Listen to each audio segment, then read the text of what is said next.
ప్రభుత్వ ఉద్యోగిగా పనిచేస్తూ 2024 ఎన్నికల్లో వైఎస్ఆర్ కాంగ్రెస్ పార్టీ తరపున ప్రచారం చేశారనే ఆరోపణలతో వెంకటరామిరెడ్డిని ఆంధ్రప్రదేశ్ ప్రభుత్వం డిస్మిస్ చేసింది. సార్, ఇక్కడ ఒక అనుమానం వస్తుంది చాలా మందికి. మీరు కూడా ఉస్మానియా యూనివర్సిటీలో ప్రొఫెసర్గా పనిచేస్తున్న సమయంలోనే 2 సార్లు ఎంపీగా పోటీ చేశారు, 2 సార్లు ఎమ్మెల్సీగా పోటీ చేసి గెలిచారు. అంటే ప్రభుత్వ ఉద్యోగులకు ఏదైనా ఆంక్షలు ఉంటాయా సార్? అంటే రాజకీయ పార్టీలకు ఓపెన్ గా మద్దతు ఇచ్చే అవకాశం ఉండదా? నేను 2 సార్లు ఎమ్మెల్సీగా గెలిచాను, ఒక్కసారి ఎమ్మెల్సీగా పోటీ చేసి ఓడిపోయాను, ఒక్కసారి మాత్రమే ఎంపీగా పోటీ చేశాను. ఫ్యాక్చువల్ కరెక్షన్, అది 2 సార్లు చేయలేదు. 2014 లోక్సభ ఎలక్షన్ లో మల్కాజ్గిరి నుంచి కంటెస్ట్ చేశాను. సో నేను 3 టైమ్స్ ఎమ్మెల్సీగా పోటీ చేశాను, అందులో 2 సార్లు గెలిచాను. సో అందువల్ల ఈ 4 ఎన్నికల్లో నేను పాల్గొన్నప్పుడు కూడా నేను యూనివర్సిటీ ప్రొఫెసరే, బిఫోర్ ప్రొఫెసర్, ఆఫ్టర్ ప్రొఫెసర్ కూడా. కానీ మీకు ప్రభుత్వం వేరు, యూనివర్సిటీ వేరు, ఆ తేడా డిఫరెన్స్ ఉంటుంది. చాలా మందికి తెలియక నేను యూనివర్సిటీలో జాబ్ చేసుకునేటప్పుడు ఈవెన్ గవర్నర్ కూడా లెటర్ రాశారు, ఈయన యూనివర్సిటీలో శాలరీ తీసుకుంటాడు, ఎమ్మెల్సీ శాలరీ తీసుకుంటాడు, ఈయన యూనివర్సిటీ రిజైన్ చేయకుండా ఎమ్మెల్సీ అయ్యాడు అని చెప్పి గవర్నర్కి రాస్తే మన వ్యవస్థలు ఎంత కళ్ళు మూసుకుంటాయంటే అది వెంటనే గవర్నర్ సంతకం పెట్టి మా కౌన్సిల్ చైర్మన్కు ఫార్వర్డ్ చేశాడు. కౌన్సిల్ చైర్మన్ నన్ను పిలిచి అడిగారు, ఇంకో ఇలా లెటర్ వచ్చిందంటే ఆ గవర్నర్ ఆఫీసు అంత బడవాడ ఆఫీస్గా మారిపోయింది, రాజ్భవన్ కాస్త పోస్ట్ ఆఫీస్గా మారిపోయి ఏం చేస్తామన్నా. వాళ్ళు కొద్దిగా బుర్ర పెట్టాలి కదా, మరి ఎందుకు ఎట్లొచ్చారు ఏంది అని. ఫస్ట్ ఎమ్మెల్సీగా శాలరీ తీసుకునేటప్పుడు యూనివర్సిటీ శాలరీ తీసుకోరాదు, 2 శాలరీలు తీసుకోవడానికి స్కోపే లేదు. ఎమ్మెల్సీగా నేనున్న 8 ఏళ్ళు నాకు యూనివర్సిటీ నుంచి 1 నయా పైసా శాలరీ రాలేదు. ఇంకోటి ఏంటంటే వాస్తవంగా ఎమ్మెల్సీ శాలరీ తక్కువ. నేను అడిగాను కూడా, నన్ను ఎమ్మెల్సీ శాలరీ తీసుకోను, యూనివర్సిటీ శాలరీ తీసుకుంటాను అంటే కూడా ఎలో చేయరు. రూల్ ప్రకారం ఎమ్మెల్సీ శాలరీ తీసుకుంటా. అప్పుడు నాకు 80,000 యూనివర్సిటీలో శాలరీ ఉన్నప్పుడు 2007లో ఎమ్మెల్సీగా 40,000 వచ్చింది నాకు. తర్వాత ఎమ్మెల్సీ కిరణ్ కుమార్ రెడ్డి టైంలో 95,000 పెంచారు. అప్పుడు నాకు యూనివర్సిటీలో 1,20,000 వచ్చేది. Always my university professor salary అది higher then MLC salary. So అందులో నాకు డబ్బులు సరిపోక నేను ఉదయం గ్రూప్ 1 క్లాసులు చెప్పుకునేవాడిని. ఎందుకంటే 40,000 ఎమ్మెల్సీ అంటే ఖర్చులు పెరుగుతాయి, 2 గన్మెన్లు, ఒక పిఏ ఎంబడి ఎప్పటికీ ఒక కార్ల సిటీలో అయితే కార్లో తిరగాలి, బయట ఏదైనా బస్సులు లేవని సరిపోక నేను ఉదయం మార్నింగ్ క్లాసులు చెప్పుకునేవాడిని డైలీ. అండ్ అలా బిట్స్ హైదరాబాద్లో 4 ఏళ్ల పాటు ఈ ఎవరీ ఆల్టర్నేట్ వీక్లీ 3 days క్లాసులు చెప్పుకునేవాడిని. ఎందుకంటే ఈ 40,000 సరిపోక పిల్లలు చదువుకుంటున్నారు అడ్జస్ట్ కాక. సో అందువల్ల అయితే ఇక్కడ మనకు అర్థం కావాల్సింది, గవర్నమెంట్కు కోడ్ ఆఫ్ కండక్ట్ రూల్స్ ఉంటాయి, అఫ్కోర్స్ యూనివర్సిటీ కూడా ఉంటాయి, కానీ ఇక్కడ సర్వీస్ రూల్స్ అని ఉంటాయి. గవర్నమెంట్ అంటే ఎవరు? Government is a political executive. Government అంటే పర్మనెంట్ ఎగ్జిక్యూటివ్, ఈ 2 కలిపితే గవర్నమెంట్. అంటే ప్రభుత్వం అంటే పొలిటికల్ ఎగ్జిక్యూటివ్, ముఖ్యమంత్రి, మంత్రులు, ఇది పొలిటికల్ ఎగ్జిక్యూటివ్, ఇది మారుతూ ఉంటుంది. పర్మనెంట్ ఎగ్జిక్యూటివ్ ఉంటుంది, అది అధికారులు, వివిధ స్థాయిల్లో అధికారులు. సో పొలిటికల్ ఎగ్జిక్యూటివ్కు పర్మనెంట్ ఎగ్జిక్యూటివ్ సహకార పాత్ర వహిస్తుంది. అంటే కానీ ఒక ప్రభుత్వ ఉద్యోగి పర్మనెంట్ ఎగ్జిక్యూటివ్లో భాగమైనప్పుడు పొలిటికల్ ఎగ్జిక్యూటివ్కు లోబడి మాత్రమే పనిచేయాలి. ఇప్పుడు చీఫ్ సెక్రటరీ ఉంటారు, ఇప్పుడు కేసీఆర్ టైంలో చీఫ్ సెక్రటరీ ఉండే, రేవంత్ రెడ్డి వచ్చాక కూడా షీ కంటిన్యూడ్. కానీ ఆ రోజు కేసీఆర్ కింద నేను ఇప్పుడు నీకు రేవంత్ కిన్నారు కదా, ఎవరు ముఖ్యమంత్రి అయితే వాళ్ళకి, ఎందుకంటే that is the rule. So officer IAS officer అంతా మారదు కదా ప్రభుత్వం వస్తే. అందువల్ల వారు పర్మనెంట్ ఎగ్జిక్యూటివ్ కనుక వాళ్ళకు పొలిటికల్ న్యూట్రాలిటీ ఉండాలి. ఎందుకంటే ప్రజలు ఎవరిని పొలిటికల్ ఎగ్జిక్యూటివ్గా కూర్చుండబెడితే వారికి ఫెసిలిటేట్ చేయడమే వీళ్ళ రూల్. అది కాక మీకు ఎలక్షన్ అధికారులుగా కూడా ఉంటారు కదా, అఫ్కోర్స్ యూనివర్సిటీ కూడా ఎలక్షన్ అధికారులుగా ఉంటారు, కానీ మీకు గవర్నమెంట్ వాళ్ళు మొత్తం ఇవాళ ఎలక్షన్ కమిషన్కు పనిచేసేది ఎవరు? గవర్నమెంట్ ఎంప్లాయీసే కదా. సో అందువల్ల గవర్నమెంట్ ఎంప్లాయీస్కు పొలిటికల్ యాక్టివిటీ పైన ఆంక్షలు ఉంటాయి. అంటే వాళ్ళు డైరెక్ట్గా పోటీ చేయరాదు, పోటీ చేయాలంటే రిజైన్ చేయాలి, ఒక రాజకీయ పార్టీలో సభ్యుడిగా ఉండరాదు, ఒక రాజకీయ పార్టీకి మద్దతుగా మాట్లాడరాదు, ఒక రాజకీయ పార్టీని విమర్శించరాదు. ప్రభుత్వ ఉద్యోగులకు ఈ కండిషన్స్ ఉంటాయి. సోషల్ మీడియాలో ఎక్కడైనా ప్రభుత్వ విధానాల్ని ప్రశ్నించవచ్చా, అదొక grey area.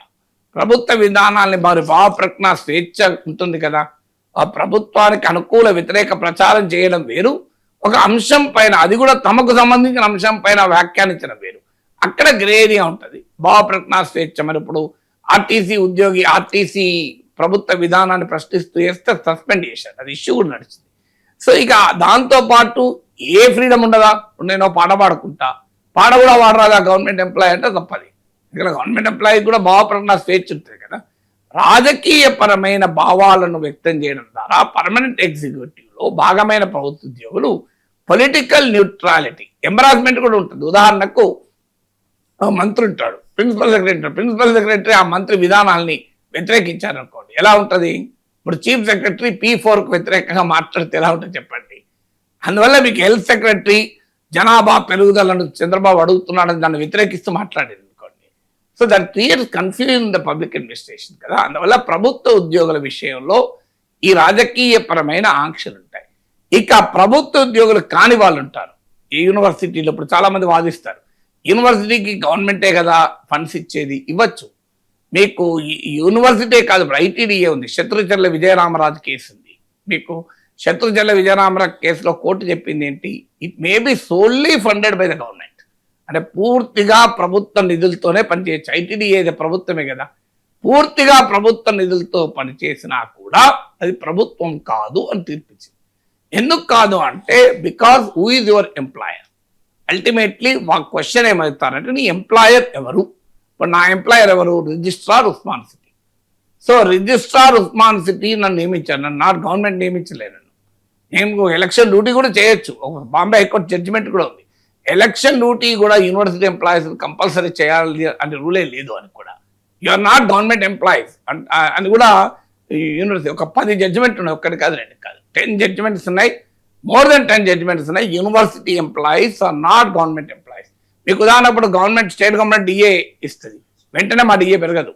State government PRC వస్తుంది, మా యూనివర్సిటీ టీచర్ల స్కేల్స్ పెరగవు, మా ఎన్ని సెపరేట్గా UGC స్కేల్స్. మీకు ఇంకా యూనివర్సిటీలో నాన్ టీచింగ్ స్టాఫ్ అయినా మీకు కాస్త కొరిలేటెడ్ కానీ మాకు అసలే ఉండవు. సో ఇలా యూనివర్సిటీస్లో ఉన్న వారికి ఫ్రీడమ్ ఉంటుంది. ఎందుకంటే ఇది వరల్డ్ వైడ్గా ప్రపంచవ్యాప్తంగా విశ్వవిద్యాలయాలకు ఫ్రీడమ్ ఉంటుంది. ఎందుకు ఉంటుంది అంటే సమాజంలో వాళ్ళు సోషల్ క్రిటిక్గా పనిచేయాలి. ఇప్పుడు మీకు నామ్ చామ్స్కీ ఉన్నాడు MITలో.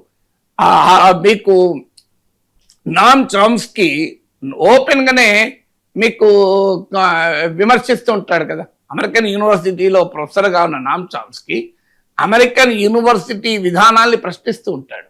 సో ఆయనకేమి ఎక్కడ అభ్యంతరం రాలేదు కదా. సో అందువల్ల నీకు is the biggest critique of United states international foreign policy. ప్రభుత్వం కాదు, అసలు అమెరికా ఫారిన్ పాలసీకి వ్యతిరేకం.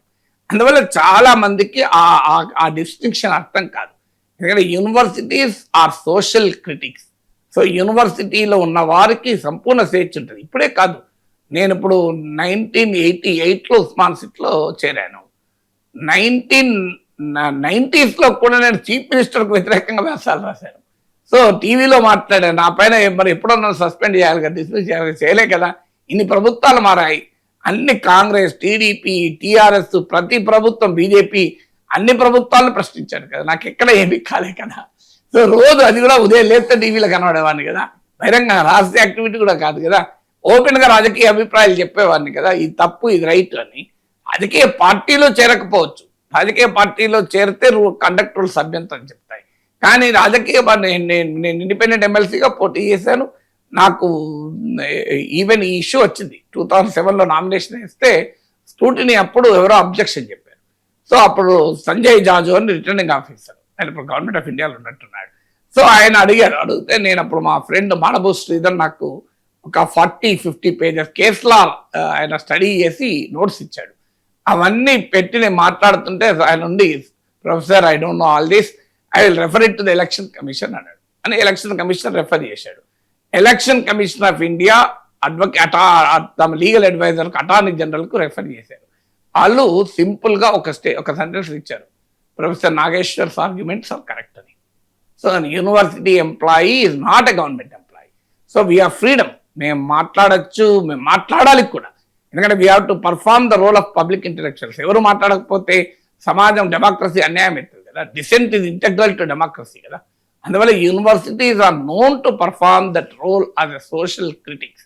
అందువల్ల ఖచ్చితంగా మాట్లాడాలి, ప్రశ్నించాలి, ఎలక్షన్లో కూడా పోటీ చేయాలి. అందుకే నేను 8 years ఎమ్మెల్సీగా ఉన్నా, నేను మళ్ళీ ఎమ్మెల్సీ అయిపోయిన మరుక్షణమే వెళ్ళి యూనివర్సిటీలో పాఠాలు చెప్పుకున్నాను. ఈ 8 ఏళ్ళు కూడా నా PhDలను గైడ్ చేశాను, నా స్కాలర్లను గైడ్ చేశాను, so I'm part of the board of studies, I'm part of the academic activity, ఎమ్మెల్సీగా ఉన్నా కూడా.